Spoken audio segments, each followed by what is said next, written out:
Tänane külaline on mees, kelle üks suurimatest kirgedest on kirjutamine. Ta otsustas jätta keskkooli pooleli, et keskenduda oma unistuste täitmisele. Sama aasta suvel, kui kõik teised lõpetasid gümnaasiumi, avalikustas ta enda esikromaani Ebaõnnestunud, millest sai üle-eestiline bestseller. Samuti on ta raamatute Mõistmaks, kes ma olen ja Kontaktis endaga autor. Enda sõnul tema suurimaks eesmärgiks on aidata inimestel saada iseenda parimaks versiooniks, õppides tundma seda, kes tegelikult ollakse. Tema teekond räägib spirituaalsest maailmavaatest ja isiklikust arengust nii füüsilisel kui ka vaimsel tasandil. Huvitav fakt on see, et ta on esimene eestlane, kes kaotas Austraalias oma naba. Ta on mees, kes ei vaja küll Eesti podcasti maastikul tutvustamist, kuid sellegi poolest on Ausad mehed podcasti looja ja võõrustaja Kris Kala. Tere tulemast saatesse, Kris. Tšau. Päris huvitav on ennast, huvitav on lasta kellegi teisel endast rääkida, see annab siukse mõnusa teistsuguse tunde ja vibe'i ja ma tean, kus see tekst võetud on ka selles mõttes, et midagi uut seal ei olnud, aga huvitav on ikkagi kuulata. Siuke teistmoodi. Aga jah, et kõik tegelikult inimesed teavad sind ju siin podcasti maastikul ja kõik, aga tegelikult see on nagu järgnev, mis nagu tuli, et sinu kirg on nii-öelda ju ikkagi kirjutamine olnud. Et kus sa nagu jõudsid selleni, et sa nagu kirjutamisega just tahad tegeleda või? Mulle minevikus, mul tegelikult ei meeldi minevikus sorkida. Või see ei ole nagu sorkimine, aga et me lähme enda saadetest niisama asja, ma viin alati külalise minevikku, aga see, kes me oleme täna, on miski muu, see, kes meil homme, on jälle midagi muud. Et inimene muutub nii palju ja pidevalt ja nii kiiresti ja teinekord on täiesti reaalne mu enda vähema kogemusest ja ma usun ka sinul ja ma usun ka meie vaatajate, kes täna siin kuulavad ja vaatavad, et see muutus võib tulla ühest lausest, ühest sõnast, ühest ideest, mõttest ja võib muutuda terve personality, persoon, iseloom, isikuomandusega muud otsa veel. Aga minu see story, kuidas ma jõudsin kirjutamiseni või raamatuteni, läbi valu, et ma ei tea, kui palju sa oled kursis või oled nagu nõus, aga mulle tundub, et mingi maht inimese transformatsioonist või muutumistest saab alguse just siis, kui me kogeme midagi kas väga valulikku, enam teistmoodi ei saa, nüüd ma teen muutust, või on siis see, ütleme, positiivne pool, et ma lihtsalt tahan saada paremaks. Minu puhul vähemalt selle kirjaniku karjääri puhul oli siis tegemist valuga, et see oli täpselt aasta mäleta, 2009 umbes midagi taolist, aasta enne raamat välja andmist siis, umbes niimoodi, jäeti maha mind ja see oli mu esimene tõsine suhe tol ajal üldse nagu inimesena. Ja siis ma mäletan, et see oli hullult valus, kui maha jäeti, hullult vastik oli ja kuidagi pidid ennast välja elama ja kuna ma ei ole agressiivne inimene, ma ei lähe kellelegi kallale kuskile kaklema ega tänavatele määratsema, siis tol hetkel tundus nagu hästi lihtne ja mõnus kirjutada enda tunded lihtsalt paberile ja last proovida nagu sel viisi läbi kirjutamise saada lahti siis sellest ängist või sellest valust või sellest haavast või nendest emotsioonidest, tunnetest, mis üles olid kerkinud. Ja siis kuidagi kirjutamise käigus niimoodi mingi mitme kuu vältel ma andsin lugeda seda paari inimesele ja kes ütlesid mulle ka, et kuule, tee raamat. Et sa oskad nagu kirjutada, tee nagu raamat enne. Täna, tollal ma ei osanud kirjutada nii, nagu täna oskan, mis on nagu loomulik. Ja ma alati rõhutan inimestele ka, aga praegu meie siis vaatajatele, et ärge palun lugege raamatut Ebaõnnestunud. Sest et see on lihtsalt piinlik, heas mõttes piinlik, et kuskil pidi alustama, eks ole, teekond on nagu nii, me hakkame kuskil pihta, me saame paremaks muutuma, ise kasvama ja loomulikult tuleviku versioon sinust on targem ja parem ja kogenum kui mineviku versioon sinust. Aga see on nagu tõesti piinlikult kirjutatud, väga lapselikult, aga see just nimelt tolle aja nii-öelda laps või beebi ja tolle aja keskkonna inimeste sihtgrupi jaoks väga kõnetav viis. Et minu raamatuga koos ilmusid ju Sass Henno poolt, ilmus ju raamat, mis ta oli, Klass või? Ei olnud, ei mäleta, issand, äkki ma eksin. Klassi pealt see raamat ja siis oli see üks raamat oli veel see kooli teemadest mingi kiusamistega, et see tuli see nullpunkt mingi aeg välja ja lõpuks Margus Karu poolt. Et see oli kuidagi selle aja nagu selline žanr, kus hästi nagu meeleavaldselt nagu välja elada ja hästi toorelt ja jõuliselt kirjutada, seda tehakse ka täna, aga natuke teistsuguse viisil. Ja sealt see alguse põhimõtteliselt, et jah. Aga sul meeldis nagu kirjutada just nagu enda storiesi või sa olid ka nagu koolis? Tegid väga head esseed? Ei. Eesti keele kirjandi 9. klassis oli mul jummel, ma sain napid eksami läbi sisu oli 0 punkti, kirjutasin mööda sisust. Aga noh, üks asi on kool ja teine asi on sinu päris elu looming, et kui ma näen inimesena ise seda, et mulle endale ei sobi, kui mulle pannakse loomingule ette kastid või mingid piirid. Kui hakatakse mind kastistama või piiritlema, raamistama, see kehtib ka täna nagu selle pandeemia olukorra puhul, mul on kohe nagu tundla püsti ja mul tekib see, et kuule, mida vittu, nagu mis toimub, lase mul olla mina. Ja see on inimesed täiesti erinev ja see on okei, aga oluline aru saada, nagu, kes sina inimesena oled. Ja ma olen näinud, et mulle ei sobi selline raamistuk. Ja koolis ei olnud väga hea see kirjutaja, aga see õppepool üldse. Mind nagu ei kottinud, ei huvitanud, ma ei viitsinud lugeda raamatuid. Ja see kirjutamine pigem on nagu tulnud nüüd läbi sellise päeviku pidamise enesearengu nagu maailma jaoks. Ja loomulikult siis raamatute kirjutamine, mis puudutab siis kontaktis endaga raamatut mingi määral ja eelmist mõistmas, kes ma olen raamatut, mis on rohkem selline jutustatav nagu. Aga jälle, kõik nad on läbi enda filtri, läbi minu enda see mõttes. Okei, aga see otsustasid jätta nagu keskkooli pooleli. Et ilmselt ei olnud nagu väga lihtne seda teha, aga kus see nagu otsus siis tuli? Teha oli lihtne, aga hirm oli tagajärgedes. Ma kujutan ette, et nii mõnedki lapse, ütleme, selle seas olevat 17, 16, 18 vanus, 17, 18. Et kus sa veel iseseisvalt ei ela, täiskasvanud inimese veel ei ole, sa täisealine võib-olla juba, aga elad ikka vanematega, siis paratamatult sa mingi määral pead kuuletuma enda vanematele, vähemalt niimoodi siis on meid õpetatud. Ja mul oli tohutu hirm isale öelda, ma tahan ära tulla, sest et ma eeldasin, jälle ma ei tea, ma eeldasin, et ta ei mõista oma valikut. Ja tänaseni ma tegelikult saan aru, et ega ta ei mõistuki. Ja ma selles mõttes ei eksinud, aga minus oli tohutu hirm talle seda öelda. Ma ei tea, mis oleks siis saanud, kui ma oleks talle rääkinud sellest ausalt. Kuule, et mul on sükke soov, vaata, mul on sükke hirm, selline mõte, et mis sa arvad, kui ma teeks niimoodi. Aga tol hetkel ma lihtsalt valetasin ja võtsin dokumendi välja koolist. Ilma, et oleks teadnud, elasin temaga, ta arvas, ma käin koolis, tegelikult ma ei käinud. Ja siis lõpuks välja tuli, siis ta viskas mind kodunt välja ja siis samal ajal toimus raamatu kirjutamise protsess sinna. Et ma olen väga seda, ma arvan, me jõuame tänases saates puudutada seda korduvalt, ma väga rõhutan ja nagu tungivalt toetun intuitsioonile. Sisetunne, kõhutunne, intuitsioon, nimeta, kuidas tahad seda. Et minu jaoks on ülimalt oluline, kui inimene on enda jaoks leidnud oskuse kuulata enda sisetunnet. Ja mina usaldan enda sisetunnet täielikult, see on natuke rohkem selline, ütleme, vaimse maailma sunnitlusega kontekst, aga siiski väga praktiline, et tavaliselt, kui meil on mingi valik, meil on alati enda sees esimene vastus, mis tuleb sellisena kuskilt seest. Mingi impulss teha midagi. Ja kui me seda impulssi ei kuula mingi põhjusel, pole mis emotsioonid ja tunde seda taga on, mis see takistavad, siis me hakkame ratsionaalse mõistuse poole tootma juurde siis nii-öelda ratsionaliseerivaid mingisuguseid argumente. Ja see lööb meid sisetunde nagu sassi. Siis meil on nagu nii-öelda mõistus tuleb sisse, me hakkame mõtlema mingid vundamente välja, mingid mõtted välja, mingid punkte välja, ilma me tegelikult oleks enam kooskõlas sellega, mis see esialgne input meie seest päriselt oli. Ja ma olen väga seda meelt, et seda usaldada ja koolist ära tulemine ja selle raamatu kirjutamine oli puhtalt selle pealt, et ma tundsin, et ma pean seda tegema. Mul ei olnud loogilist seletust, miks, mul ei olnud vähimat ketkujutust, et see tuleb, ma ei tea, üldse raamat välja annan või et sellest tuleb Eestis suve jooksul bestseller või mis üldse edasi saab, 0. Mul polnud raha, et seda raamatut välja anda, mul polnud ühtegi tuttavat, kes omaks kirjastust, polnud sponsorid, kes pappi köhiks, mul ei olnud midagi, lihtsalt mul oli visioon ja intuitsioon, ehk tunne ütles mulle, ma pean seda tegema. Ja sealt tuleb raamat. Kuidas? Ma ei tea, ma fucking teen. Sest lihtsalt mul tekitas hea tunde see. Ja niimoodi ta kasvas kuidagi. Aga mis siis tundsid, kui su isa su kodust välja viskas? No siis oli ikkagi valus, et loomulikult tegi haiget ja teed tänaseni mingi määral, et lähisuhted on meie jaoks olulised, tahame mitte, aga ma arvan, et nad ei pea olema selles mõttes, need ei pea olema selles mõttes sellise kaalukausiga, et ma peaks nüüd 10 aastat või 20 aastat mingit taaka kandma, et oi, et mu isa tegi niimoodi ja ma ikka vihkan ja ikka halb oli ja kole oli, nagu paljud inimesed on. Me jääme nagu nii kinnidesse lugudesse.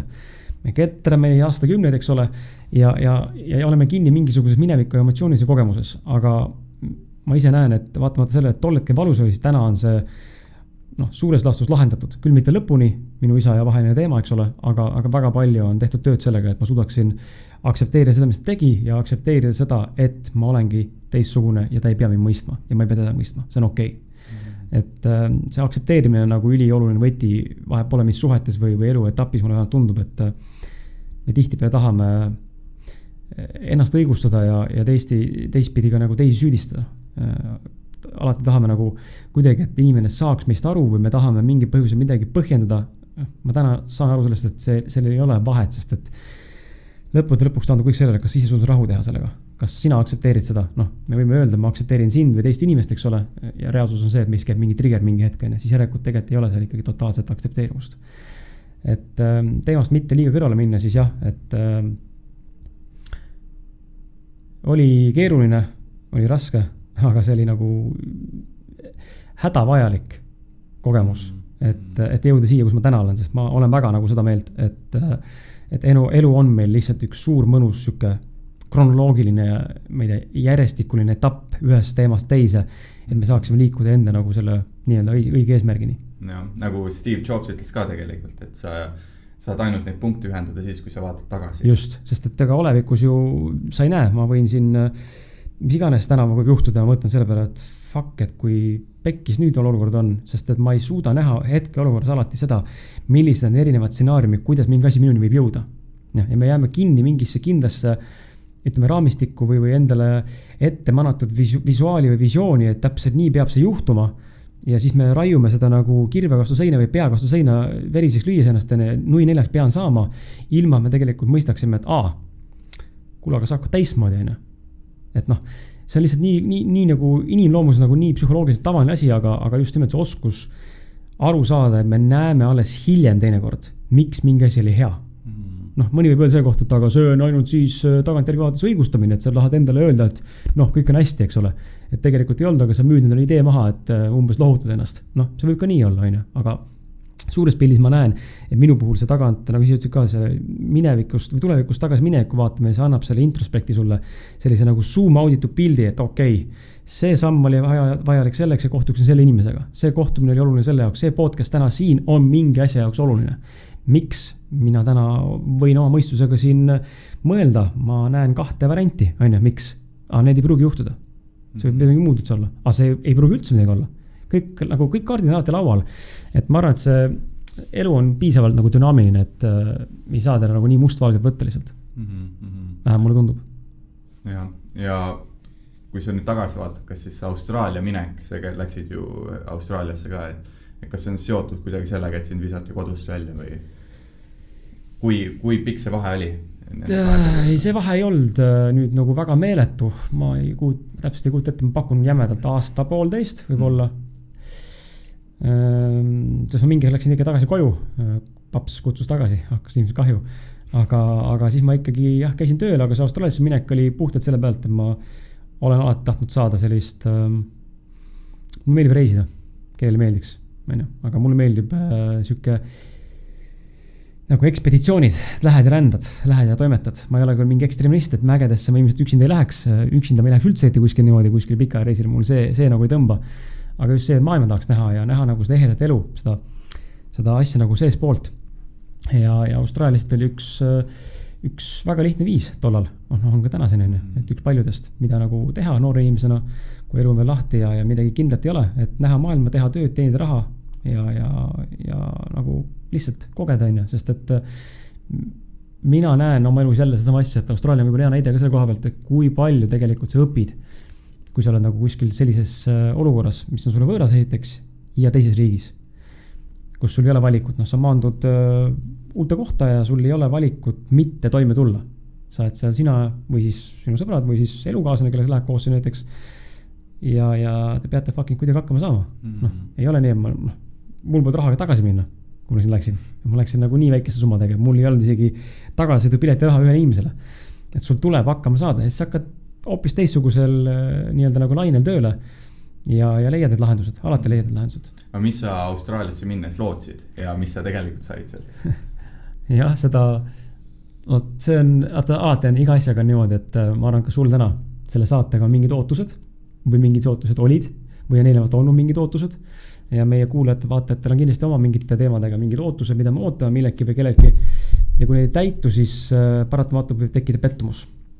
Aga teistpidi jällegi, kui sa oled avatud, nagu me ütlesid, avatud ja aktsepteerid seda, et võimalikust allikas on nagu piiritu, siis need ootused ei pruugi olla need, mis valmistavad pettumust ja vastupidi näitavad sulle, et sai ka niimoodi. Et minu üks suurimaid ootused oli loomulikult ohtralt papi teenimine. sest et ju jutud käisid, eks ole, et siin teenitakse siin ulmesummasid meie eestlaste mõistes ja loomulikult kohalik mõistes ka, kui sa heale tööle. Ja meie soov oli pappi teenida, aga esimesed 8 kuud oli ikka väga vaesusring, ikka korralik vaesusring, et mina käisin opil Austraalias ja olime pidevalt töötud ja sai pidevalt kinga ja papp tegelikult oli täpselt niimoodi, et hea kui söögirahaga oli, et ma mäletan perioode Austraalias, kus kodused ja kohalikud pidid meile raha saatma ja laenama ja ma saaks süüa osta.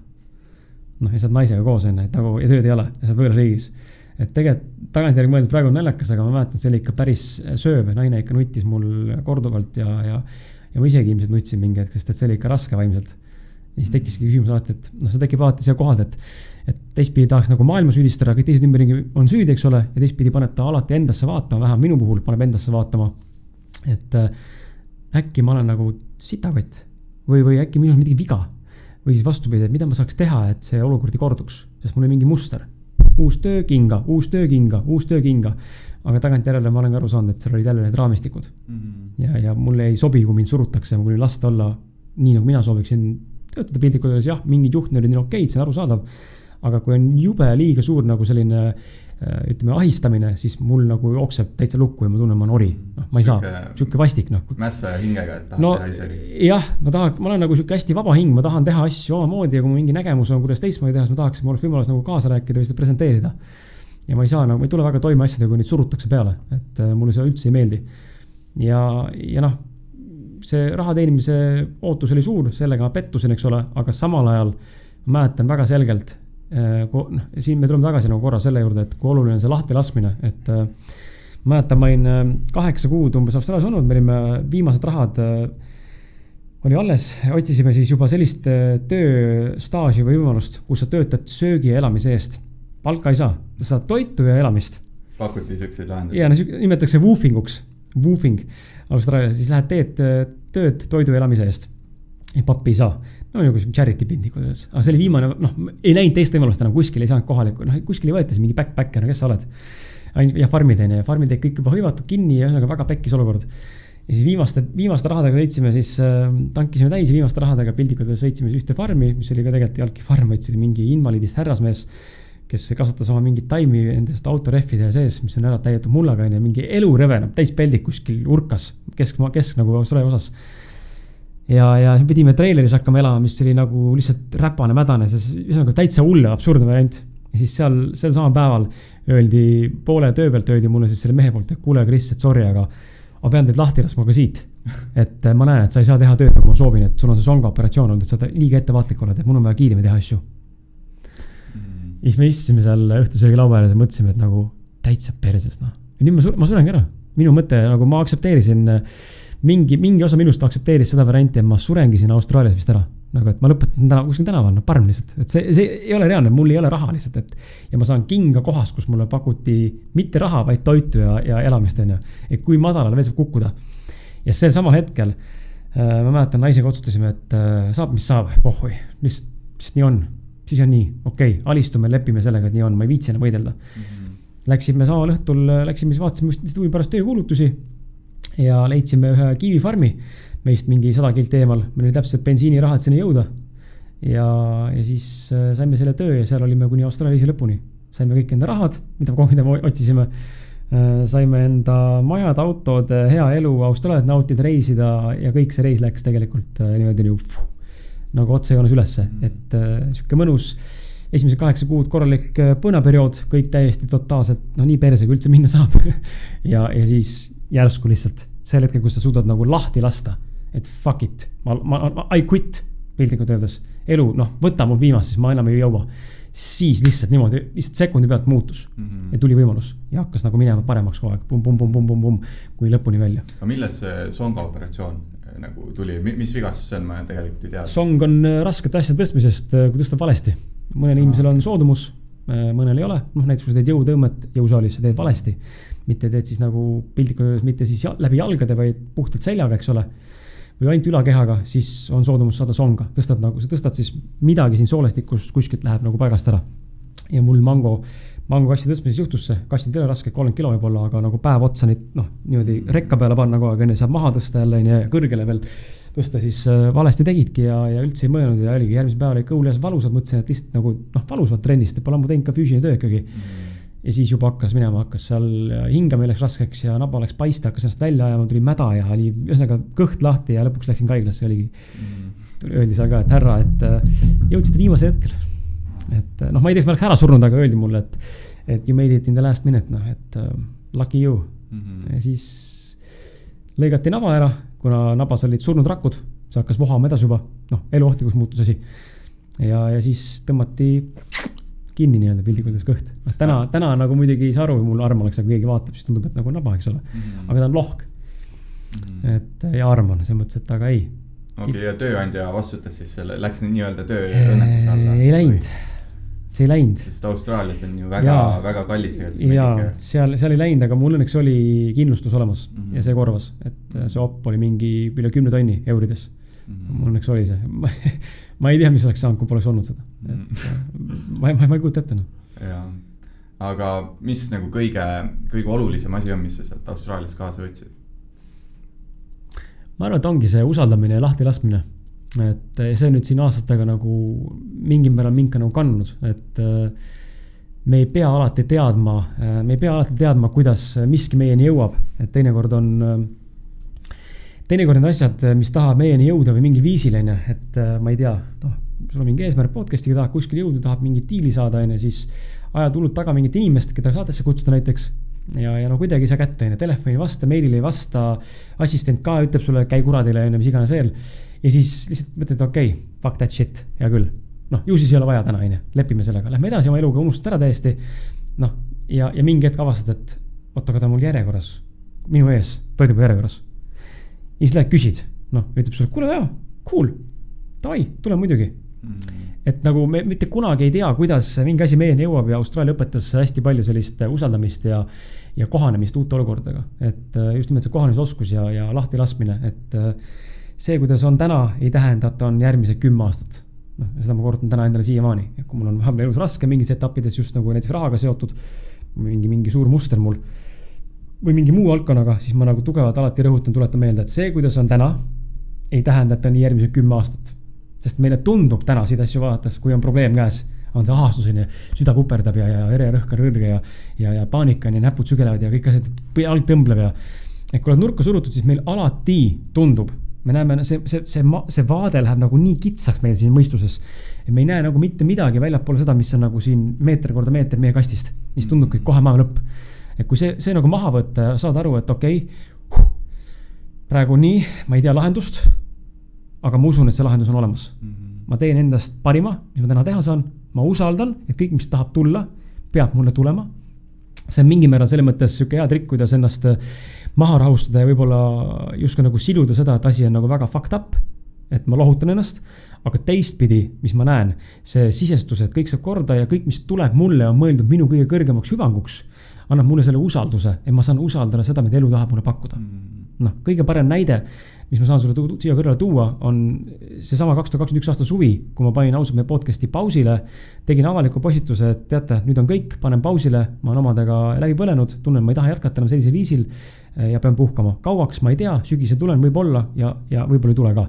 Ja ma reaalselt aktsepteerisin sel hetkel seda varianti, ükskõik kui valus ei tundunud ka see mulle endale, et võib-olla ma ei tulegi tagasi podcasti tegema ja ongi läbi see podcasti teekond. Kuigi ma väga tahaksin, aga midagi mul selle ausalt mehe brändi ja selle podcastimisega oli nagu, tellisplokk on ees, sein on ees, tohutult häiris. Aga ma andsin aru, et võib-olla see ongi kõik ja see on ka okei. Rahune maha, see on okei, kui see teekond on läbi. See on lihtsalt üks teekond järelikult, tuleb midagi uut. Ja 5 minutit hiljem, ma ei valeta, 5 minutit hiljem helistab mulle sõber Maarius, kes käis, kus sa saates siin sul. Kuule, mul on sulle üks pakkumine, ma olen su podcasti kuulanud aasta otsa ja ma tean sul rahaga probleeme. Sa ei teadnud teda? Ma ei tundnud teda, ta oli podcasti kuulaja, nägi postitust. Kuule, et mul on sulle diil, et saame kokku räägime. Mul on vaja tuhinaga venda. Ma ei tea, Siis tuli meelde see, et aga usalda, sa tahtsid olla valmis võtma vastu, mida elu pakub sulle, sest et uus sa panid siis tulla, kui panen vana asja käest ära. Muidu sa mõtled, kui vana asjaga üritad seda nii-öelda nagu läbi ussi emmi seda asja teha või pigistada hullult midagi välja või suruda seda kuskile nagu hullult peaga su seina peksta ennast kogu aeg, et asi liiguks, aga pane korra käest ära ja tee midagi muud ja sul tuleb lahendus. Ja siis sain kokku taga ja ja täna siis toimetaja Maarjusega ettevõtlusega koos, et ja podcast ei ole kuskil kadunud täna, on ju, uuel aastal jätkame jälle aktiivsemalt. Et lihtsalt see oli nagu nii ehe näide, et kui sa suudad alistuda ja lasta lahti sellest, mis praegu on, teadmata, mis sust saab, raha pole, võib-olla pole visiooni, pole eesmärki, pole unistusi, pole suunda, motivatsiooni, mis iganes veel. Ja 5 minti hiljem tuleb kõne ja sul on uus suund elus olemas. Üks uks sulgus, teine tuli jalaga uks lahti, sest pakuti sulle, elu pakkus sulle. Mina ei mõelnud selle peale, ma läheksin kuskile ettevõtlust tegema mingit tervisetoodete valdkonda. Ei, ma ei oleks isegi osa mõelda selle peale, elu lihtsalt pakkus. Tundus mul ahvatlev, ma ütlesin davai. Ja Maarjus oli varasemalt, pärast sain teada, et ta oli 3 kuud varem mõelnud juba mulle helistada. Aga ta ei julgenud, sest ta arvas, et ma elus ei tule. Mul on podcasti tegemist ja ma nagu nii tule. Ja siis kui nägi postitust, tõmbas kohe kõne peale. Vaata kui huvitav. Võitis kinni. Ja ma tegelikult olin valmis, ma ootasin tegelikult. Sealt tuleb iganes tulla. Ma oleksin öelda ei või jaa, me ei tea kunagi. Aga just see, et olla avatud ja lasta lahti sellest kindlast asjast, et ma pean nii tegema või naa tegema või seda saavutama. Tore on hoida eesmärke visioone ja nende suunas liikuda, aga püüa vaadata seda teekonda, kuivõrd lihtne või keeruline ta on. Kas on rohelised tuled, kõik voolab või on punased tuled, kus on mingi takistus ja mingisugune totaalne platoo. Siis tuleb hakata ümber mõtlema, kas asi on minus, saan teha midagi teistmoodi või tunnistada endale, et see fucking pole mulle. Ja see on ka okei. Aga vaat meil inimestel on raske tunnistada endale, et see ei ole mulle. Sest meil tekib kohe sinna kaasa see, et see on, ma ei tea, defeat eesti keeles siis nagu lüüa saamise või nagu kaotuse tunne, eks ole, ma olen mõttetum, ma olen kurdi sita häda, ja hakkame ennast saboteerima, ennast süüdistama, mitte kõik, aga väga paljud, nii mehed kui naised. Ja see rada läheb lõpuks rodupi selline, et ma lõpuks on üldse depressioonis, ja istun kodus, mõtlen, et tahaks ära tappa ennast. Pildikodades äärmuses versioonid, ja ülekantud tähenduses. Aga lihtsalt see lasta nagu lahti, see on okei. See on okei, kui tuleb midagi uut. Ja kui tule, see on ka okei. Jah, et võib öelda, et kogu tegelikult ju Eesti teab ka siin nagu nii-öelda läbi siis selle podcasti maastiku ja kirjaniku. Aga kes nagu sinu sõnul Kris Kala on üldse? Hea küsimus.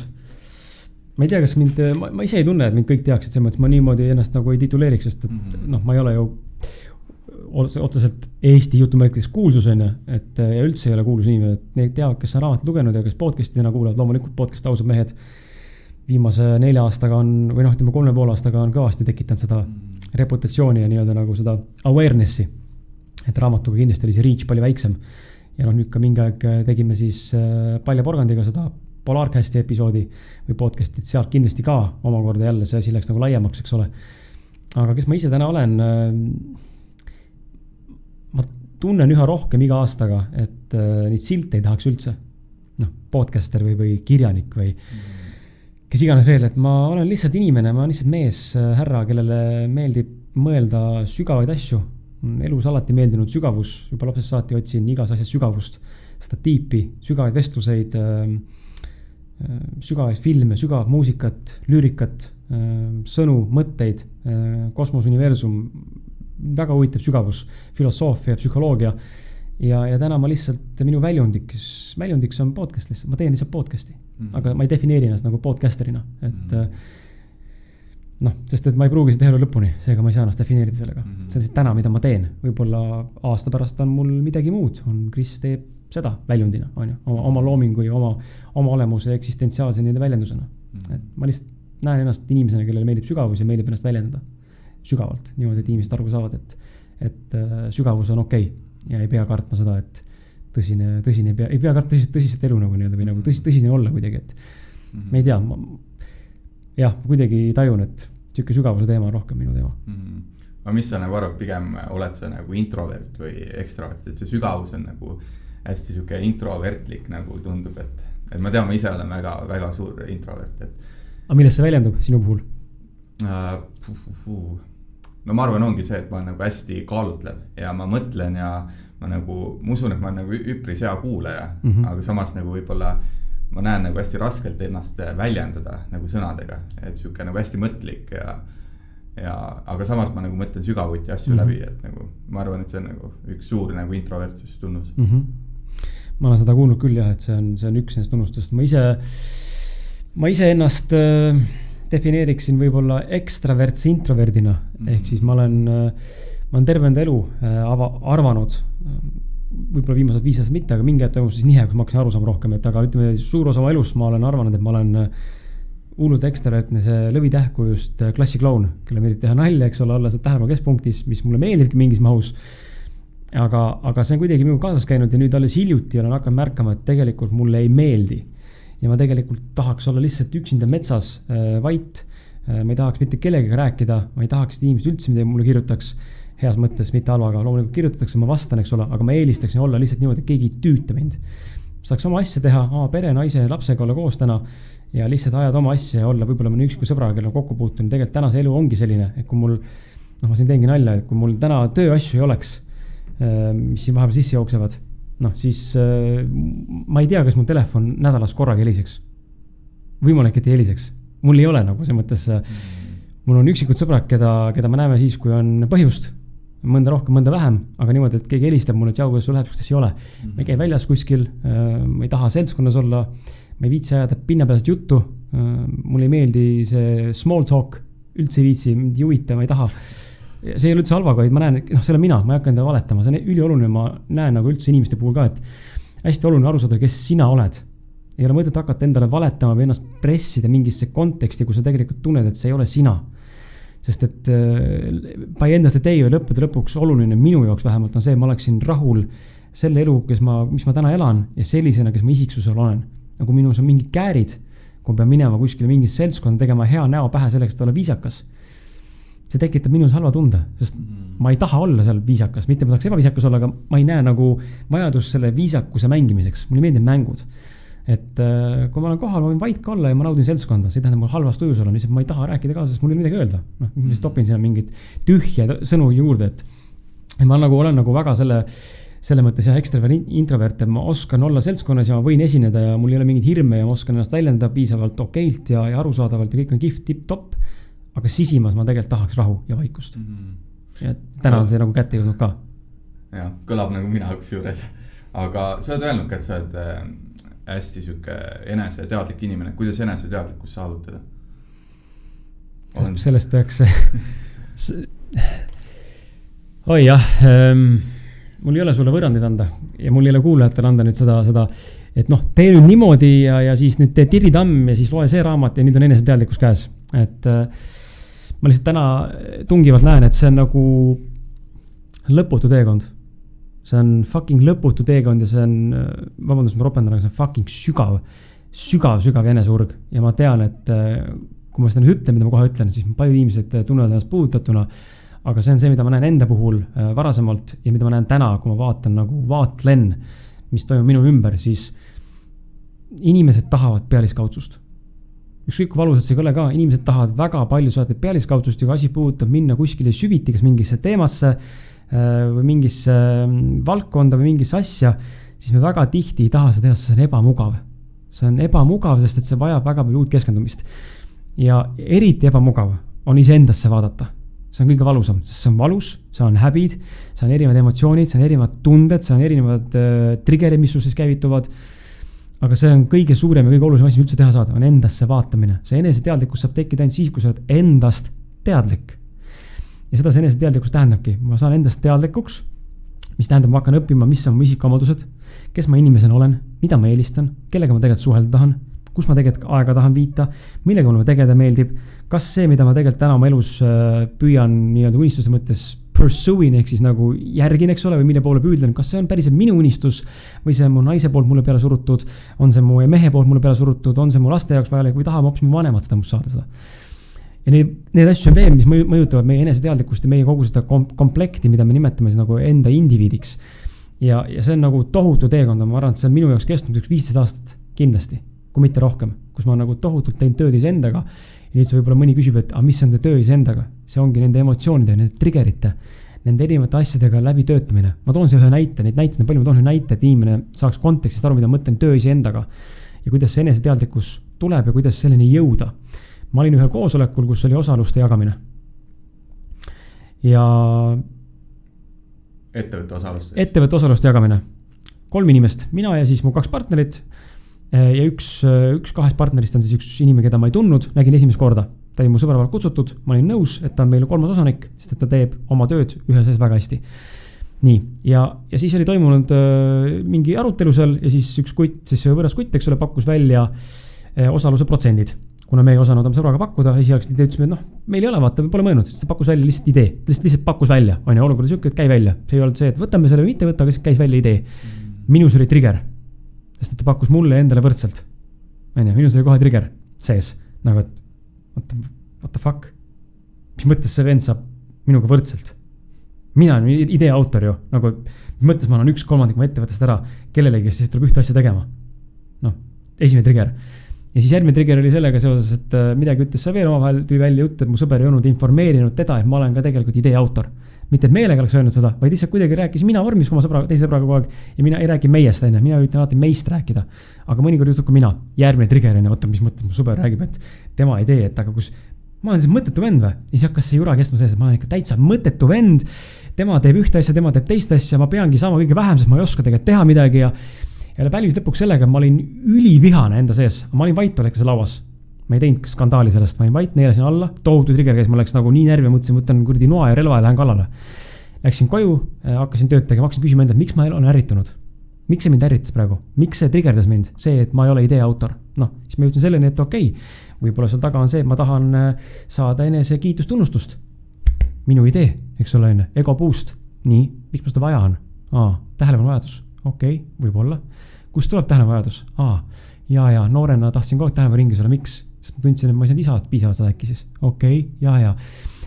Hakkad otsima neid asju nagu enda seest, et miks sa midagi teed. Sa küsid, mu mentor ütleb väga asja kohta, et küsi endalt nende triggerite või sellistes situatsioonides, mis puudutavad enesearengut endasse vaatamist, neid miks küsimusi seni kaua, kuni sa ei oska enam vastata.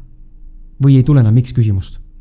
Tihtipeale need tulevad ja tihtipeale siin tuleb mängu see intuitsiooni usaldamine. Et kui minul keegi ütleb mulle, et kui ma enda küsisin, et miks ma niimoodi reageerisin, siis mul on kohe vastus.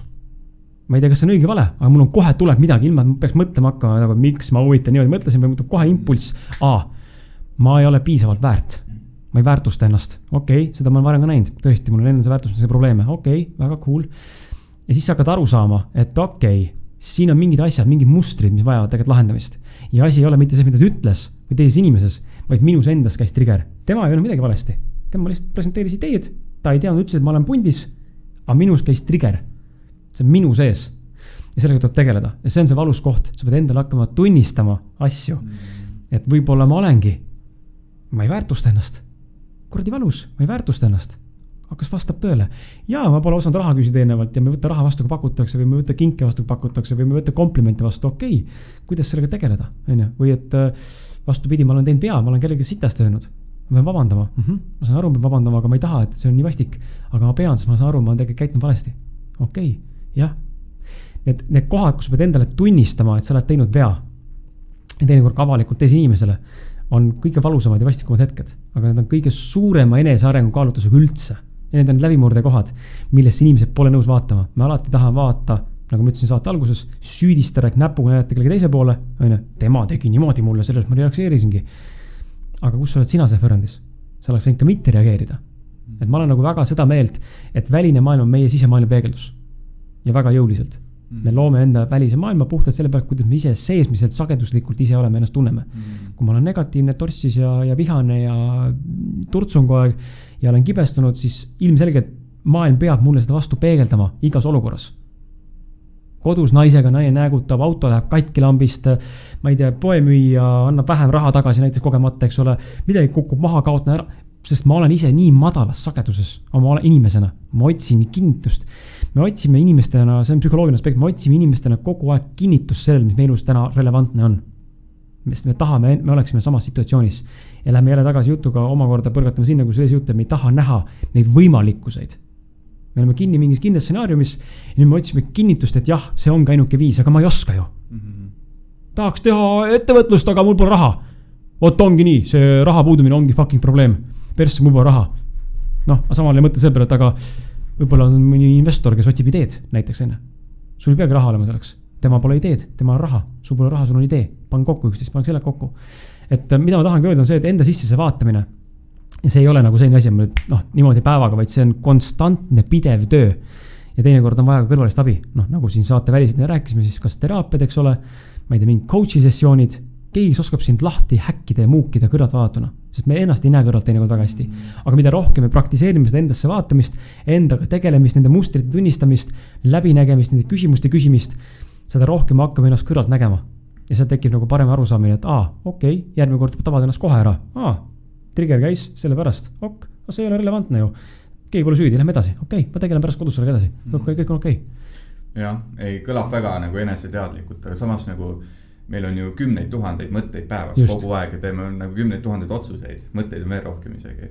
Et kuidas sa nagu seda eneseanalüüsi teed, et kas teed selle paberi peal läbi või teed selle peas läbi, et tegelikult ju vahet ei ole, kus sa oled, jälle mingi asi juhtub, sul on nii lihtne see kõik ära unustada. Mõtled, küsid ühe küsimuse ja järsku juhtub mingi asi, telefon heliseb, juba oledki läinud. Kuidas kõige efektiivsem? Ma ei tea, ma arvan, et see on jälle nii sõltuvad inimesest, sõltuvad indiviidist, et mina isiklikult eelistan kirjutamist ja ma kohe jõuan selleni ka miks, aga mõnikord ma töötan asju läbi esialgu siis ütleme verbaalselt enda peas, monoloogina ja siis ma lähen kirjutan ta läbi. Et üldiselt nii see toimib minu puhul. Mul toimub alguses protsess peas, ma saan kas lahenduse mingisuguse või juhtlõnga millest kinni haarata või ma saan lihtsalt mingisuguse uue idee, siis ma lähen kirjutama selle ümber. Ja mina, kuidas ma läbi enda jaoks töötan, see võtan endale päeviku, tühja viiku, eks ole, kus on jooneline või ruuduline või whatever paber sul on. Või ikka Wordi kirjutada digitaalselt, mulle siis meeldib käsitsi, see on kuidagi veel nagu ehedam, siuke mõnusam. Võtab kauem aega, aga sa oled kohal rohkem minu jaoks. Ja ma hakkan lihtsalt läbi kirjutama neid lauseid, nagu kirjutaks kirjandid ja esseed. Komakohad, punktid, hüüumärgid, küsimused, ma kirjutan nagu pikalt täis lausetega nagu kirjandid kirjutaks. Aga ma räägin diskussiooni ja dialoogis endaga. Mida kirjutan, et täna juhtus mul see, käisin seal, juhtus see. See juhtus sellepärast, et ma arvan, et minevikus on okei. Ja minevikus ma arvan, et see probleem tulla sellest ja nii edasi, nagu ma lihtsalt töötan läbi selle enda jaoks kirjalikult. Ja see kuidagi on aidanud mul nagu rahustada maha ja alati jõuda ka mingisuguse conclusionini ehk mingisuguse lahenduseni nagu arusaamiseni, et okei. Nüüd ma nagu saan natuke suuremast pildist aru. Ja kui jääb puudu midagi, siis loomulikult, nagu ütlesin, ma lähen kellegi juurde, kes oskab aidata mind kõrvalt näha seda asja natuke nagu neutraalsemalt. Niimoodi, et tal ei ole see emotsiooni, nagu mul on või mingit tunnet. Et see ka väga palju aitab alati. Aga läbi kirjutamine, see päeviku pidamine on see, mille nii-öelda nagu preachimist või ütleme ülistamist ma lihtsalt ei väsi. Ma ei väsi kordama seda. See minu meelest on see nii suurepärane tööriist. Ja tegelikult see, mis sa praegu sinagi teed podcast, siin props to you ja suur respekt, et sa podcasti tegema ette võtnud, sest et see siin on sinu enesearengu tööriist. Eriti, kui sa hakkad üksinda salvestama. Kas või mingid üksikud episoode, kas või ise endale, sa isegi pea avalikus panema neid. Hakkad üksinda rääkima mingil teemal. Tohutus nagu metsik burst of knowledge tekib sealt, sest sa kuuled automaatselt kogu aeg iseennast rääkima, sellepärast ma ütlesin ka, et on oluline klapid näiteks peas, sest siis sa kuuled kogu aeg oma häält. Ja siis saad nagu töötad läbi, et okei, ja ma ütlesin, see on mu parasiitsõna ju. Okei, ja märkame praegu ennast kõrvalt. Et see eneseteadlikkus saab tekkida ainult siis, kui me õpime ennast vaatlema erinevates kontseptsioonides. Podcast on üks tööriist, mis seda aitab teha meil. Kirjutamine teine tööriist, mis teha seda. Tööriist on kindlasti veel, meditatsioonid, mis iganes veel on, joogad. Aga just nimelt see endasse vaatamine, julgus olla haavatav ja julgus tunnistada seda, et ma olen eksinud või ma tõesti fucking sakin. Ja see on okei. Kas lähen paremaks või ma näen, et see pole mulle ja ma valin muu. Minu YouTube'i karjääriga oli Lõuna-Euroopas sama asi. Ma otsisin sügavust YouTube'ist, üritasin teha enda neid entertainment YouTube videosid just selliselt, et iga video lõpus oli midagi nagu deep, mingi pitch, mingi 5 minutil, mingi mõte jagamine on ja nägin, see ei tööta, ma olin hullult frustreeritud ja mega närvis. Et kuidas see inimestel peal lähe, see on nagu ju nii gift, et nagu midagi teistsugust. Inimesed tahavad fun'i, teid koti mingi kõrdi deep jutt. Enamus tahavad entertainmenti saada ja iga asi omal ajal ja see on täiesti arusaadav. Ja siis Euroopas olles ma lõpuks tajusin, ma läksin sinna puhkama 3 kuuks naisega reisima autoga, jällesime autos, eks ole, ja siis ma võtsin YouTube'i inglise keeles kätte, hakkasin videosid tegema reisimisest ja lõpuks mingi taipasin, et oot. Ma tulin stressirohkest tööst ära selleks, et nautida Euroopa reisi, aga ma ketran iga jumala fucking sekund, minut mõtted selle ümber, et kuidas mingit kaadrit üles võtta, kodus oleks kihvt vaadata inimestele. Ma ei olnud üldse kohal, null kohal oli inimestes kohtades. Ja siis ma sain aru, et okei, ma pean seda käest ära panema korraks, panin ära ja siis ma mäletan Lissabonis jalutasin autos õhtu tagasi pärast õhtusööki ja siis ma hakkasin nutma ja sain ka aru sellest, et elukaasa näes nutsin ja siis rääkisin talle läbi nutu, et ma saan aru, et see YouTube ei olegi mulle. See ei ole minu suund. See ei ole mina. See on nii fake. Ma näen ennast ära kõrvat, see on nagu nii fake. Jah, ta võib kõnetada paarisada inimest. Kihvt. Neile võib meeldida. Aga see ei ole see minu max potential, millega ma täna pean tegelema. see ei tähenda, ma tagasi tule YouTube'i juurde, kuigi hetk selleks on. Aga täna see ei ole minu teekond, sest hullult oli lihtsalt kogu aeg sein ees. Ja ma sain hakkama, ma ei närvis, mul ei sobinud see mingid probleemid akudega ja kaameratega. Ja panin käest ära ja 2 kuud hiljem tuli podcast, mida tegin 3,5 aastat enne. Ja YouTube täna on kasvanud, ilma ma oleks üldse panustanud sinna. On kasvanud 900 või 1000 jälgijaskonnaga edasi. Ilma ma oleks mõelnud, et kasvataks YouTube'i. See lihtsalt juhtus, sest ma laadisin lihtsalt sisu üles vahepeal, nii kuidas Jumal juhatas. Samal podcastiga. Mul on visioon olnud, kuhu jõuda, ma tahan kuskile minna, aga ma lasen lahti sellest, kuidas ma sinna jõuan. See ei ole minu töö. Ma ei pea teadma kõiki detaile. Jah, ma võin mingeid asju teada, aga ma olen valmis kohandama ja muutma vastavalt situatsiooni olukorrale. Üks asi tööta, fuck it, fine, lähme teistpidi. Ma leian see, ma olen avatud, ma tahan nagu, ma huviga nagu ootan, mida elu mulle pakub, kuidas see tuleb minuni. Ma tahan näha, kuidas minuni tuleb. Ja see on see, mis on aidanud mul nagu väga palju maha rahustada kõiki seda protsessi. Ja viinud ka enese arengusse ja enese teadlikkuse poole peal just sisse hakata rohkem vaatama. Et nagu lasta lahti nendest ja tunnistada endale, ma tõesti sakin teinekord. Ja see on okei. Ei pea kinni hoidma. Ja tehes asju, mis sa nagu tegelikult, kes sa tegelikult ei ole, et sa tõmbad ju vales inimesi ligi, vales situatsioone ja sa ei saagi kunagi rahul olla. Ja sa lood sõna otsa mõttes paska pildi. No, kuidas sa saad luua midagi head, kui sa ei naudi protsessi? See ei ole võimalik. No, see ei ole võimalik. Võib-olla on mõne inimese puhul, kes väga tõesti on, nagu Louis Neljaks. No väga hull, just robot on ja lähed täiega drive'id ja võib-olla tulemusele ka see, mis tegelikult olla võiks, kui sa tegelikult naudiksid protsessi ja see oleks sulle mõeldud. Igal juhul hands down ma olen suga nõus, et kui sa teed midagi, mida sa naudid, siis seda tajuvad ka kuulajad, seda tajuvad ka sinu vaatajad, sinu kuulajad, sinu kliendid, sinu tarbijad, kes iganes veel, seda tajuvad inimesed ümber, sest sa teed seda hoopis teise signatuuri pealt. Ja see on nüüd teine nagu vaimne pooline, see signatuur, see sagedus, mille pealt sa midagi teed. Kas sa tahad seal midagi tõestada? Kas sa teed seda seepärast, et sa fucking naudid seda? Saad sellest väga hea seda jagada? Või sa tahad seal midagi võidelda kellegiga? Tõestada, eks ole? Või saada tunnustust? Et mis iganes sul see drive taga on, see ülipalju mõjutab seda, kuidas seda vastu võetakse maailmas. Ja ma olen oma elus väga palju kogenud seda, kus ma teen midagi läbi see võitluse, läbi tõestamise, läbi sellise tumedama poole, et fuck, ma tulen näitan nüüd. See viib siin mingi hetkeni väga tugevalt drive'ib, aga see lõhub sind sees tohutult. See lõhub sind tohutult, sest et tegelikult saab palju kergemalt. Ja täna ma olen nagu all about selle viisil, et ma valin igal juhul kerguse, kui selle ma võitlen. Igal juhul kerguse ja lihtsama tee. Ja see ei tähenda alati, ma nüüd annan alla, ma valisid lihtsama tööd, pole arengut. Areng on ühtepidi, mõlemal olemas. Lihtsalt ma ei usu, ma pean pea ees läbi seinte jooksma, et jõudma tulemusteni. Saab ka lihtsalt niimoodi, et ma istun käed kukla taga ja ikkagi teen. Manifestatsioon või materialiseerimine, nagu siin räägitakse, ei ole see, mis on käed rüppes ja mõtlen, et kus see miljon on. Sa pead ikkagi tegema sellest ka midagi. Aga küsimus on, kas ma rapsin nagu segane, mis hinna eest, eks ole, tervis või pere või mis iganes hinna eest, või ma võtan seda asja mõnuga, naudinguga ja olen valmis muutusteks ja kohandama jooksvalt kogu aeg. Aga siht on silmes, aga ma ei hoia kinni sellest, kuidas see minuni tulema peab. Ja see on see, mida ma täna näen väga tugevalt, et nii kui sa suudad lahti lasta, kuidas sinu tuleb, ta lihtsalt tuleb. Ma toon sellist näite sulle, et jälle tahaks, et inimesed saaks aru, millest ma räägin. Sa küsisid saateväliselt ka, et millega ma täna salvestan nende podcast'e. Mina alustasin nii nagu sinagi, MacBook ja mul pole mikriki. Mul oli MacBook ja otse Maci.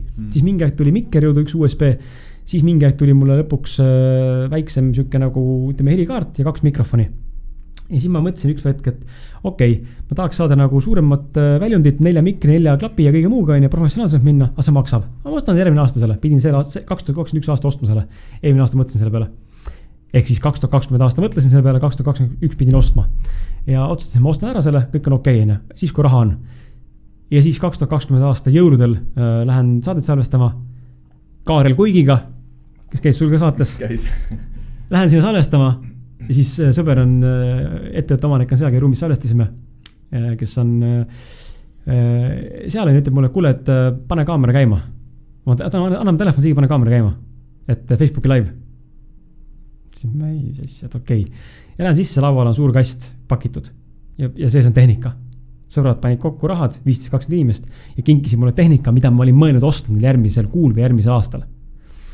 Mina ei ole kordagi mõelnud selle peale, et minu maailma variandis võiks olla selline variant, et mu sõbrad ostavad selle mulle, kingivad mulle. Ei, aga ma teadsin algusest peale, kui ma alustasin podcastimist, et ma jõuan selleni, et mul on profitehnika. Kuidas? ma ei tea. Läbi ostu, läbi kingituse, vahe pole, ma ei tea. Mul ei ole kindlalt stsenaariumi, ma ütlesin, ma tean, et ma jõuan see mingi hetk, kui iga on käes. Aga elu tõi midagi muud. Ma sain selle, aga ma sain selle läbi variandi, mida ma ei osanud ette kujutadagi. Ehk siis see on nagu üli huvitav selle koha pealt, et kui sa lased lahti, siis elu hakkab nagu tooma, aga sa pead oskama märgata. Kas see on see või see ei ole see? Ja see on ka eneseteadlikkuse juurde käiv asi. Ja väga palju eneseteadlikkuse juurde käiv asi või eneseteadlikkuse kooskõlas töötav faktor on intuitsioon. Millest me saate alguses rääkisime, intuitsiooni kuulamine, selle sisetunde kuulamine, selle usaldamine, selle päriselt usaldamine. Aga milles see podcasti tegemise idee siis alguses sai kõik? Kuna YouTube oli selleks ajaks läbi saanud ja teekond läbi, siis ma mõtlesin, et mis ma järgmiseks ette võtan, ma tahan ikkagi väljendada ennast. Raamatu kirjutamine oli ka mul siuke, et oli pooleli, üks oli välja tulnud just ja kolmanda idee oli poolik, natuke kirjutasin midagi, aga ei olnud nagu valmis ja otsisin väljundit ja sattusin rääkima sõbraga, lapsepõle sõbraga, et võiks nagu teha midagi ja tekkis mõte podcasti teha mul ja tal tuli välja, et tal on sama mõte olnud peas. Mõtlesime, kuule, aga teeme, räägime nagu täitsa nagu filtrita. Räägime nagu täiesti nagu nii filtrita, et kõigest sellest, mis meie sees toimub, ebakindlustest, ma ei tea, varajasest seene purskest, kui näiteks see probleem oleks või on, räägime seksist, räägime, ma ei tea, hirmudest, räägime lapsepõlve traumadest, räägime meheks olemisest, räägime, ma ei tea, hirmust lõuga saamise, mis iganes, täitsa seinast seina, lihtsalt räägime, lihtsalt toorelt. Võtame ennast nagu täitsa riidist alasti inimeste ees. Vaatame, kuidas see mõjub. Sest meid kõnetas see, nii ausalt rääkida. See on nagu nii vabastav. Ma saan nagu niimoodi nii kergelt rääkida, et mul ei ole hukkamõist ja mul ei ole häbi. See mõttes, võib-olla see on ka mingi eeliseni. Mul ei ole häbi, kui keegi saab teada, et ma ei tea, toon näite, et tõesti olen siis mingi 2 sekundi meeseni. So what? Ma hakkan siis tegelema sellega, ma ei oleks.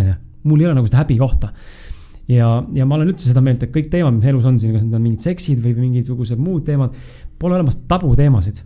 See on kõik kokkuleppeline bullshit. Seks on samasugune teema nagu nokamütsist rääkimine või COVID täna on samasugune teema nagu rääkimine jopest. Me ise paneme nende sõnadele selle sildi ja selle tähtsuse juurde, et kui seda mainid, siis nüüd nagu teistmoodi või ära seda mainid, see on tabu. Ja kui me nendest nagu lahti laseks, siis tegelikult iga teema ja sõna on tegelikult oma neutraalne olemusega, meie paneme selle tähtsuse selle sildi külge, selle hinnangu. Materiaalsest on nagu okei rääkida, aga üldiselt võib olla siukest nagu psühholoogilisi teemasid ja nagu isiklikke teemasid. No just, et sa avad oma elu, on, et seda ei tohi, mis mõttes sa räägid niimoodi oma elust, et mis mõttes sa räägid, et sa kardad kuskil olla või et situsid püksi kuskil või ma mis iganes lambi näited enne, et so what, et siis see kuidagi kõnetas meid ja tuli välja, et esimesed episoodid võeti ikka väga hästi vastu. See oli nagu nii värske inimeste jaoks, et vau, mehed räägivad niimoodi nagu ausad mehed, mida kuradit, niimoodi paugutavad. Tegelikult algselt olime emotsionaalsed mehed. Aga mu enda mentor ütles, et emotsionaalne mees kõlab nagu väga nagu, et sa lihtsalt nutad kogu aeg, või oled väga nagu reageeriv olukorrale, aga ma olen just vastupidi selle mõttes, et minu jaoks üks mõte elul on ka see, et mitte olla välisele maailmale reageeriv, mitte minna reageeringusse kogu aeg, vaid jääda keskmesse. Isegi kui minus on triggerid, jääda keskmesse. Ja siis tekkis see idee ettepanek tema poolt, et olge ausad mehed. Ja siis sealt tuli see edasi ja siis avastasime üsna kiiresti, et meil on oskus ka külalisavama panna. Et kui sul pildikud, ma toon nagu näite, kui sul Eesti üks tuntud müügikoolitaja Ekke Lainsalu, võib-olla mõni tunneb, ütleb sulle saates mingi teema käikus sellise lause, et minu ema hoidis mind saates kinni ja isa peksis kaabliga. Siis see paneb mõtlema, et holy shit, what, sa just ütlesid siukse asja välja või? Ja pole varem kuskil rääkinud sellest. Siis see näitas seda, et järelikult see on see, mis tegelikult täna toetab. See toetab seda, kuidas ma teen seda ja mida ma teen. Ja see on see teekond usaldamine ja märkide lugemine ja eneseteadlikkus. Kas see teekond on toetav või see teekond ei ole toetav. Ja see oli lihtsalt, ma arvan, lihtsalt siuke värskus 6, et nii avatult ja ausalt rääkida. Ja täna inimesed tahavad saada üha rohkem seda vahetut seda filtrit, seda ausat kontakti. Keegi viitsi kuulata seda huina-muinat või seda pidab mingit vassimist või keerutamist või valetamist. Võibolla mõni tahab seda, aga mina ei soovi. Mina tahan saada toorest, otse, rõvedalt, verbaalselt, brutaalselt ütlemist. Ja sellel on ka olemas kuulajaskond. Aga mis inimestel sinu puhul üllatusena tuleb? Ma arvan, et see brutaalsus, otsekohesus. See siuke, täna see võib-olla ei väljendu kõiges, eks ole, ja see ei ole mu eesmärk ka, aga just nimelt see siuke jõuline otsekohesus ja julgus võib-olla öelda nii, nagu asjad on. Et ma ei ilusta väga. Mulle ei meeldi ilustamine. Teinekord tuleb seda teha, kui on olukord vastav, aga üldiselt ma ei ilusta. Mulle meeldib rääkida asjast nii, nagu asjad on. See on umbes sama näide, et mul lihtsalt tekib nagu see error igasuguse teemaga, et hea näide nagu sital käimine, et me kõik käime ühtemoodi vetsus, me kõik kakame ühtemoodi, on ju, nii naised kui mehed, noh ei saa öelda, et naised kakavad teistmoodi, et oi, meil ei tule midagi sealt, et ei ole ju nii, on ju, ma saan aru, see on tabuteema, aga miks see tabuteema, me kõik situme ühtemoodi ja perset pühime kõik ühtemoodi, see pole midagi uut. Miks siis räägite sellest siis? Mitte peaks, miks me ei julge rääkida sellest, miks see nii tabu, miks see imelik on? See ei ole imelik. Noh, see ei ole imelik, see on igapäeval osa ju. Ja mul ongi nagu raske aru saada, et miks me ei võiks nagu rääkida lihtsalt avatult ja filtrita kõigest. Iga asi omal kohal loomulikult on, aga üldiselt rääkida seda, mis sinu sees tegelikult on, endast lähtuvalt. Minus on soov ennast väljendada, ma väljendan, see on minu tunne. Et noh, kui ütleksin sulle täna, et tead, ma tundsin, et see saade täna tuli halb, näiteks on, siis see tähendab, et saade oli halb. Lihtsalt minu tunne on see, minu perspektiivist vaadatuna oli midagi minu jaoks valesti. Sinu jaoks oli selle väga õige kõik. Ja kui ma õigus on, ma küsin sinu käest. Mõlemal, see on vaataja küsimus. Ja see ongi erinevus, et mõnele ei meeldi minu brutaalsus ja otsekohesus, aga mõnele väga meeldib, sest see on nii värskend, see on nii mõnus. Mitte, et ma oleks eriline, keegi teine ei tee seda. Kindlasti tehakse, aga vähe tehakse. Inimesed ilustavad, siluvad ja nii edasi. Aga see ei ole mina. See on see brutaalne pool, mida ma endast olen enesearengu teega, olen selle umbes paariks aastaks ma sulgisin endast selle, sest mulle ütles ka saatejuht ja üks terapeut ütles mulle, et kuule, sinu podcasti kuulavad miljonärid, ettevõtjad ja väga haritud targad inimesed, ära ropenda nii palju. See ei mõju hästi su brändile. Ja ma ei nagu, et fuck that shit. Aga alateadlikult ma sain haiget. Sest keegi ütles mulle, keegi julges mulle öelda, kuidas mina teha ei tohi, jälle see kastipanek. Sain haiget, ma sulgusin ja ma hakkasin hoopis teistmoodi saatet tegema. Ja seda on kuulda, kes alguses peale kuulanud. Ta tunneb ära see vahel on hoopis teine Kris. Siuke malbe, ma olin siis patsiga veel, mitte patsi oleks väga palju mõjutanud, aga midagi ikka. Ma olin siis suure patsiga, man-bunniga ja olin siuke maimsem, natuke rahulikum. Nõustusin saates kõigega väga vastu nagu rääkinud. Ja mingi hetk ma sain coach'i sessioonis aru sellest, et ma olen enda brutaalsuse maha surunud. Aga see brutaalsus on võrdväärne mingisuguse autentse osaga minust, kes ma tegelikult päriselt olen. Ja kui senikaua ma seda maha surun, ma ei saa enda täispotentsiaaliga ei teha podcasti ega muud eluvaldkondi ei saa liikuda, sest ma ei näita ennast, kes ma tegelikult päriselt olen. See ongi minu tugevus, see on minu erilisus. Aga kuidas sa tegeled alaväärsus tunnetega, kuidas lahti saada? Töötad läbi, täpselt samamoodi. Hakkad küsima enda küsimusi, miks mul on alaväärsus tunne selle teemaga? Okei, noh, näiteks, ma toon mingi näite, et üks suur teema on raha ja ütleme trenn, eks ole. Peenike noormees, terve elu olnud, noorena on narritud selle pealt väga palju. Mis sest, et jõud on olnud kõik asju rohkem teha, kui mõni teine kutt, aga välimus ei näita välja. Okei. Ja täna siis nagu mingi määrale samamoodi, keegi küll ei ütlena seda, aga minu enda sisse on jäänud see alavääruskompleks. Aga ma pole ikka piisavalt suur ja ma ei ole ikka niuke ja la ja ta-ta-ta-ta ja la-ta-ta-ta. Ja siis ma hakkan küsima, et aga miks mul on nagu see, miks ma nagu ennast alavääristan selle pärast, et ma ei ole nagu fit? No siis ma pole piisav mees. On see õige või? On see mingi seos või? Ei. Sa oled samasugune mees, võib isegi parem kui mõni suur, kes on mingi macho jõusli vend. Sest väga tihti inimesed, just jõusa näitena, mida inimesed teevad, väga tihti peidavad enda haavasid ja enda nagu nii-öelda siis haavatavust kinni. Väga suured machod tegelikult on kõige katkimised inimesed. Ja see ei ole nagu ainult näide, vaid neid näitada veel, aga ma räägin praegu jõusli kohaselt. Et see ei ole alati nii üks ühele, et noh, nüüd sa oled nii, kui sa teed nii. Või et sa ei ole suur, siis sa kindlasti oled vähem mees või vähem naine. Et aru saada, kust need tulevad, need uskumused. Need on need mõttetud lood, need baasuskumused, vundamendi uskumused, alateed uskumused tulevad kas lapsepõlvest või ühiskonnast. Mingid stereotüübid. Aga kas see vastab tõele? Ei vasta. Noh, siis hakkad aru saama, et okei, see ei ole mina. Tegelikult ma tunnen ennast väga hästi inimesena. Ma ei pea olema suur selleks, et ennast hästi tunda. Ja see on lihtsalt jälle küsimuste jada iseendalt ja püüda vastata nende küsimustele nii ausalt, kui sa oskad. Ja endaga ausaks jääda. Endaga on väga lihtne ausaks jääda siin, aga välja öelda endale ka neid jängu tunnistada nagu teine asi. Sest see mõte jääb tulla, aga sa teinekord lükkad selle kohe ära ja tahab midagi vahe toppida, sest sul on valus tunnistada endale. Et see tunnistamise pool on ülioluline osa selles läbitöötamises. Vahet pole, mis teemaga see on. Alaväärsus, hirmud, muud kompleksid. Vähemalt mina näen niimoodi, et see tunnistamise pool, läbitöötamine. No mis sinu jaoks nagu kõige suurem väljakutse on?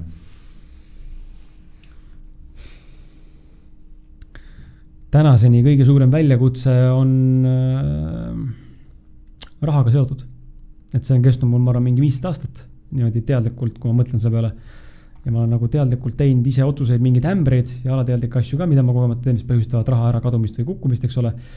nii-öelda elu nullist ehitamist on olnud ikka 4-5 korda elus tänu riikidesse kolimisele või vahetamistele või mingi muud asjadele. Et täna ma rohkem ei tee nullist ehitamist ja olengi läinud nagu 2 teepidi, eks ole, on see tegevjuhi rolli teenus, mida ma nüüd pakun ja mille võimalus tekkis siis suvel ja nüüd on see startup, kuhu ma liigun ka. Et nende 2 tahaks nüüd lõpuni minna, ilma ma nagu nüüd pooleli jätaks. Aga see raha teema, et enda väärtustamine, ma olen väärt raha, ma olen väärt suuri summasid, mis iganes summad on, ma olen väärt autot, ma olen väärt kodu, ma olen väärt maja, kui ma tahan, ma olen väärt reisimist, ma olen väärt head toitu, ma olen väärt riided, mis iganes need soovid inimesel on. Ja aru saada, et see, kus minu finants täna on, jällegi ei ole see, kuidas ta eluks jääb.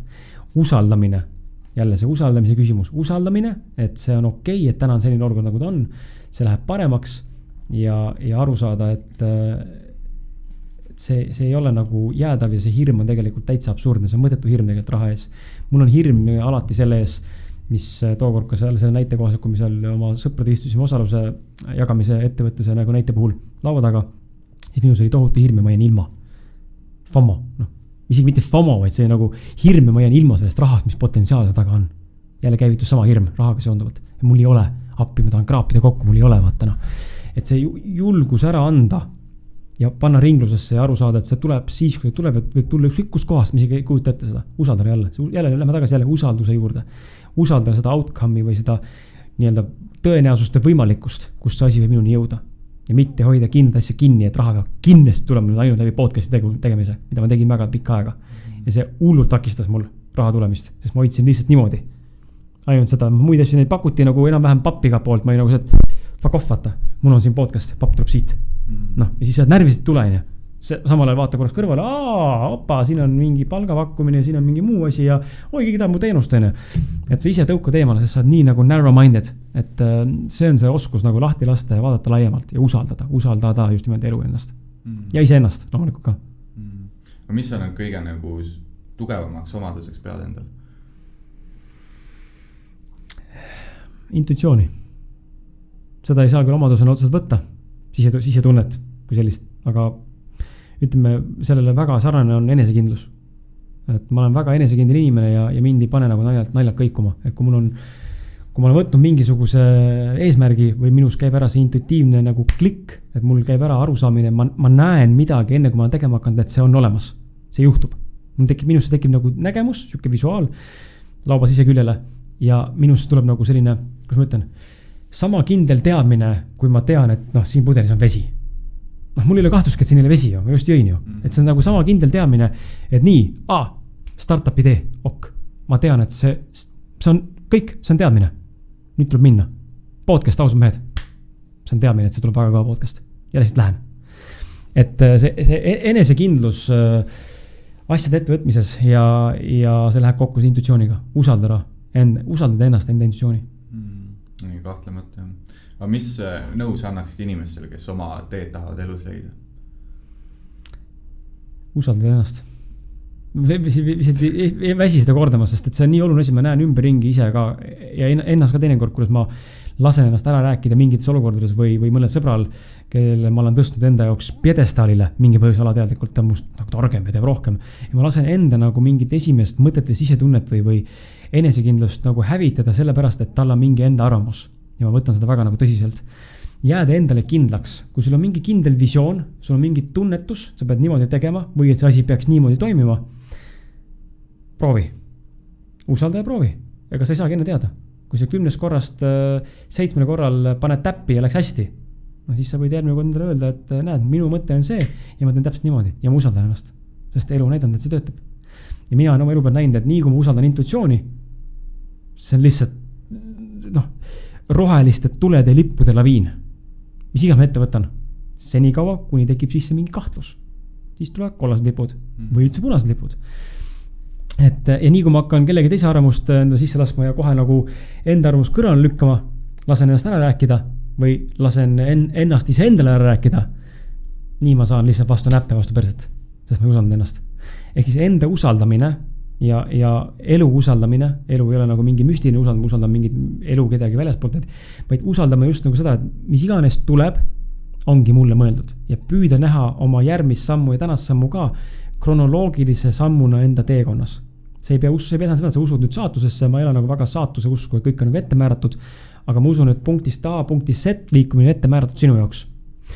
Ja võib-olla ka mingid üksikud punktid, mis sa pead kogema, on ette määratud. Aga kuidas sa nendeni jõuad, see ei ole ette määratud enam. See on sinu enda teha.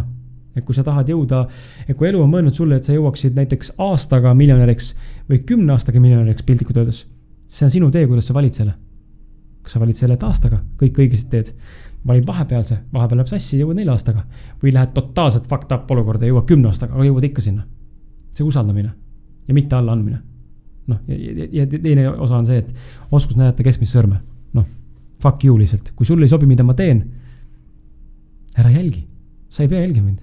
Ma nagu ei saa need inimesed aru, kes lihtsalt lähevad, ma tõesti loodan, sul neid ei teki, mul neid mõnes etapis on korra podcasti puhul olnud, aga kes lähevad nagu teiste inimeste tööd või mingit teenust või toodet nagu laimama. No, kui sul ei meeldi, kui sa vaatad siis. Mida sa tuled siin aega veetma, kui sul ei meeldi? No, ma ei saa nagu sellest pointist aru, et ja see on see, et oskus nagu aru saada, et see on okei, kui sul on heitereid, kui sul on inimesi, kes sinust aru ei saa, see on täiesti okei. Need võid olla su vanemad, su õed, su vennad, su lapsed, täitsa poolgi su sõbrad, kas või parimad, see on okei, kui inimesed arvavad teistmoodi, aga ära lase ennast mõjutada sellest. Ma arvan, et kui ühelgi inimesel heiterid ei ole, siis sa teed midagi väga valesti. No nii öeldakse ka, just. Ja, sa oled siis järelikult väga teiste arvamusest kinni. Täitsa külmaks sa teatud inimesi, või siis sa oled tõesti kõigile nii väga meeldinud, aga üldiselt ka nendele, kes kõigile väga meeldinud, on alati kedagi, kellele nad ei meeldi. Alati on see olemas. Jah, et enne kui viimane küsimus, siis ütle ka, et kust inimesed saavad su raamatuid osta? Jaa, raamat, et Kasparile täna teeme selle siia. Kontaktis endaga, see on lühidalt öeldes siis esimene osa podcasti Ausad mehed esimesest 50 külalisest. Kokku pandud selline nagu show note lugemine, et sul on peatükk koos külalisega. Ja võtan siit esimese mingi pildi lahti siit, kus kargab see ette mulle, ei saagi lahti võtta, näed. Et peatükk koos külalisega. Nii, siin oli, näed, võt. Ja siis siin järgneb siis saate kokkuvõtte, tema tutvustus, külalise tutvustus, eks ole, mis saates ette olete, saate kokkuvõtte parimate nagu väljavõtmistega, mis mulle tundused olevat sellised, mis võiks nagu inimesi kõnetada. Ja umbes pooled või 3 külalised 50 inimesest on teinud ka täiend blogipostituse või täiend teksti sisse, millest podcastist juttu ei olnud. Või on podcast täiendus, millest jäi tookord nagu rääkimata. Või mis on muutunud. Ja mõned minu mõtted veel ja ta on niisugune külaliste koos kirjutatud raamat, et ta ei ole ainult minu oma, ma ei võta kogu respekti endale. Et ta on niisugune mõnus öökapi peale raamat, mida lihtsalt lapata, kui tahad saada inspiratsiooni. Väga lühikese mõtted, lihtsalt lappad ja saad enda jaoks mingi häid mõtteid. Ja seda saab võtta endale, kui on soovi, siis kriskala.com, et sealt saab tellida ja ma panen autogrammi sisse ja loomulikult poodides on ka, aga poodides ma ei saa autogrammi anda, nii et kui see ei huvita, siis vahet pole kus kohast, et mul nagu see mõttes ei ole vahet. Ja kuidas sind sotsiaalmeedias leida ja kirjutada sulle? Aga ei leiagi. See mõttes ei leia, et ma Instagramis loomulikult olen Kris Kala, keskel 2K-d, sest kuskil nimekaim ja YouTube'is Kris Kala ja Facebookis Ausad mehed podcast või siis Kris Kala profiil, et ma väga aktiivne ei ole, pean tunnistama. Eriti Instagramis, et ma ei ole üldse aktiivne, et jah, pigem Facebook Ausad mehed profiil, mu enda sein, kui ma panen teinekord mingi pikkasi postitusi või mingi mõtte edasi või mingi pilti, millel on mingi mõte juures. Ja that's about it. Millist mõju sa tahad inimestele avaldada? Tänase saatega või? Üleüldse või? Ma olen hästi tugevalt elus seda meelt, et jõuda selle, ma tein raamat nimega Mõistmas, kes ma olen, on ka kirjutatud just sellel samal kontseptsioonil ja sellel samal ideel algatatuna, et me mõistaksime, kes me päriselt oleme. Kes mina indiviidina, Krisina või Kasparina või Sillena või kelle iganes veel, kes ma päriselt olen. Ja lükkate eemale need kõik inimesed, kõik muud need dogmad ja uskumused ja mustrid ja mõtted, mis meile sisse antud ja meisse kodeeritud alateadlikult. Ja saada aru, kus ma päriselt olen, ehk jõuda see eneseteadlikkuseni ja jõuda selleni, et ma saaksin aru, kes mina päriselt tegelikult olen. Ja see on see, mida ma tahan, et inimesed mõistaksid, et me hakkaksime tegelema iseendaga, sest et sa võid ka Porsches nutta, aga see ei ole õnnelik siis. Et see raha ei too rikkust, su näiliselt hea suhe ei too rikkust, mida sotsiaalmeedia näitab, sinu sotsiaalmeedia followeride arv ei too sulle rikkust ega ei too sulle õnne, seda harmooniat või tasakaalu. Enamus välised asju ei too meile tegelikult seda satisfaction või seda rahulolu, mida me otsime. ja seda võib raske olla aru saada noorena, ka minul täna on mingites aspektides on raske aru saada sellest lõpuni, aga ma näen üha rohkem iga aastaga, et none of that makes sense. Tegelikult on täitsa poogen. Kas ma elan ma konteineris piltlikult öeldes, jah, mul on siis mingi mugavus, meil on paremas kohas, aga üldiselt ma näen, et kui on kontakt endaga olemas ja ma olen endaga päriselt rahul ja ma tean, kes ma olen ja ma ennast väärtustan ja ma hindan ja ma olen normaalne inimene, ma ei tee halba ja ma seisan enda väärtuste eest ja põhimõtete eest ja mingite tõekspidamiste eest ja ma tegelen iseenda sisekaimuslikuga, siis ma olen õnnelik, sest et nendest taakadest ja jamadest lahti laskmine ja vabanemine on see, mis minu meelest toob selle õnne õuele, aga see on minu võrrand. Mina ei otsi rikkust sellisel viisil, et ma tahan saada vabaks. Ma tahan olla mina ise, ma tahan olla autentne elu lõpuni välja, lihtsalt teha seda, mis mulle teha meeldib. Jah, väga kõva. Hea, et tulid ja... Aitäh sulle. Ja kindlasti ostke Krisi raamatuid ja kuulake kindlasti Ausad mehed podcasti ka. Väga inspireeriv. Ja, aitäh sulle. Väga vahva oli.